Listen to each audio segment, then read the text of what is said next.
P is greater than काय आहे, n आहे. ओके, सॉर्टिंग केली.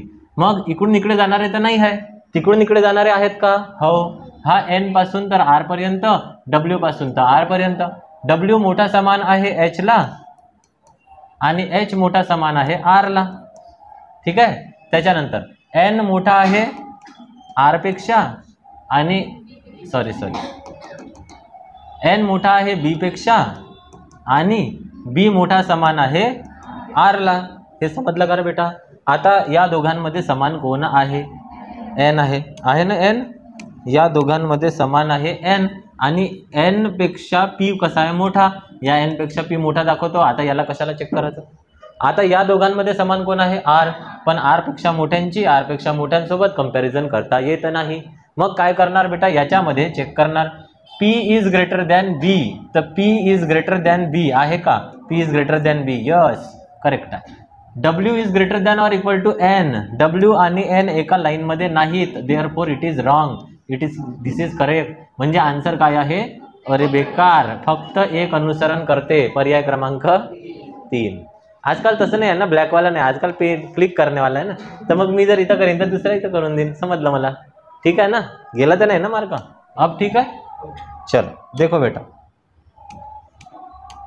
हाँ, d is less than i less than equal to n, d equal to p आहे ना, ग्रेटर दॅन t. आणि हे पण एक आहे इथं की e is greater than t. तर सॉर्टिंग करू पहिले. e is greater than t आहे, मग d is equal to p greater than t आहे, मग n पासून तर d पर्यंत n is greater than equal to i is greater than d. हे समजलं का बेटा, इथपर्यंत बताव. समजे. आता या दोघांमध्ये कॉमन t आहे. t पेक्षा मोठ्यांची t पेक्षा मोठ्यांबरोबर कंपॅरिझन करता येते का, नहीं. उसके बाद इसमें कौन समान है, d पेक्षा d ला इक्वल कोण आहे, p पेक्षा लहान कोण आहे. हे जे d equal to p less than greater than t इथं आहे, टाकलं का, तर इथं याला चेक करायची आता गरज आहे का, नहीं. चलो आता बेटा काय होईल, d is greater than or equal to e, d आणि e एका लाइन मध्ये आहेत का, तो इसको अपन गलत कर देंगे. t आणि d एका लाइन मध्ये आहेत का, हो, लास्ट वाल्या नाही, काऊन आहे ना बेटा. हा, मग d is greater than t, d मोठा आहे t पेक्षा, मग आहे का d कडून t कडे बाण, हो, म्हणून दिस इज करेक्ट. तो सेकंड नंबर फॉलोज, केवळ सेकंड पालन करते. झालं, नंबर 1 करेक्ट आहे. समजे का बेटा. महत्वपूर्ण टॉपिक आहे बेटा. बघा आता या प्रश्नामध्ये आपल्याला सगळ्यात पहिले काय सॉल्व करायला लागेल, सॉर्टिंग म्हणजे डावीकडून उजवीकडे जाणारे. पहिले बघा हा k पर्यंत आहे तो घेऊन घेऊ. r is equal to b is equal to k, मग r equal to j to p, r is equal to j greater than p आणि नंतर q इज इक्वल टू काय आहे, p.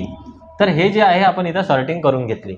अब दूसरी स्टेप कौन सी है, मर्जिंग. चलो, r equal to b equal to k आहे ना, या सगळ्यांना इथं लिहून टाकू, r equal to b equal to k. समझे क्या बेटा. अब मुझे बताओ q इक्वल टू p है ना, तो p इज इक्वल टू भी q बता सकते, लिहू शकतो आपण इथं, है ना. अब इसको तो नहीं देखेंगे यहाँ पर, यालाही याच्यात टाकलं, याला पण नाही बघणार. आता आपलं झालं, हा हे इथून इथपर्यंत बघू शकतो आपण. समझे. अब देखो बेटा क्या म्हणते, b is greater than q, b आणि ग्रेटर दॅनच्या साइन मध्ये q च्या साइनच्या मध्ये q आहे का, हो, म्हणून आन्सर आहे correct. b is greater than q आहे.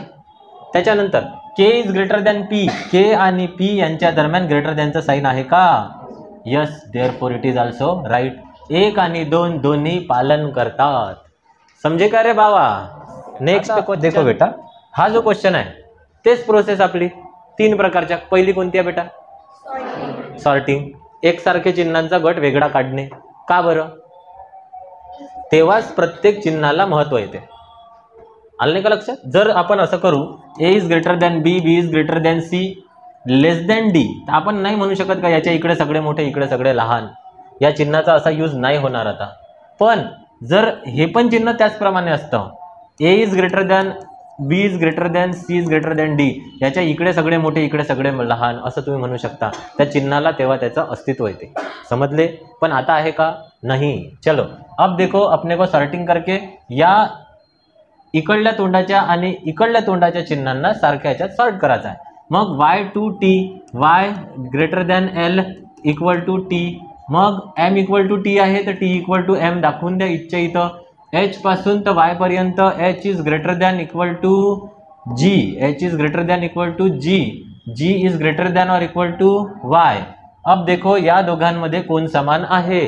y. y is greater than, एक काम करू, y ग्रेटर दॅन और equal to g is greater than और इक्वल टू y याला दाखवून देऊ आणि याला greater than equal to h.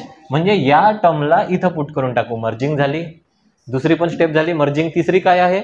Checking, check करणे. y is greater than m, y is greater than m आहे. याच्या इकडे सगळे मोठे, इकडे सगळे लहान, म्हणून पहिला बराबर. g is greater than t, g is greater than t आहे बराबर बराबर. समझे बेटा? चलो अब क्या है बेटा? दोन्ही पालन करतात. समझे क्या? आंसर दोन्ही पालन करतात. ठीक आहे. चलो नेक्स्ट. याच्यात काही चेंजेस आहे का बेटा? बरोबर आहे. चलो देखो सॉर्टिंग कुठे आहे बेटा?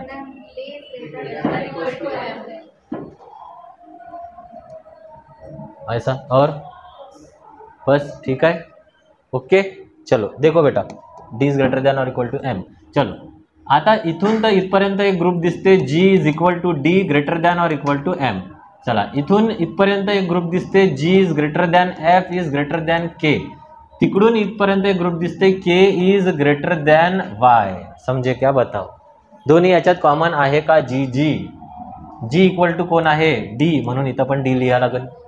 त्याच्यानंतर k पेक्षा लहान आहे y, k पेक्षा लहान आहे y. आता याला चेक करायची गरज नाही आहे. मग gd gd पेक्षा सगळे लहान, कंपॅरिझन होणार नाही. d is greater than y आहे का? d आणि y एका लाईन मध्ये. How? d is greater than y आहे क्या बेटा? यस, पहिला करेक्ट आहे. k is greater than, m is greater than और इक्वल टू k, m आणि k एका लाईन मध्ये आहेत का? नाही, ये गलत आहे. केवळ एक पालन करते. समझे का? नाही समझे? आलं पक्क्यात?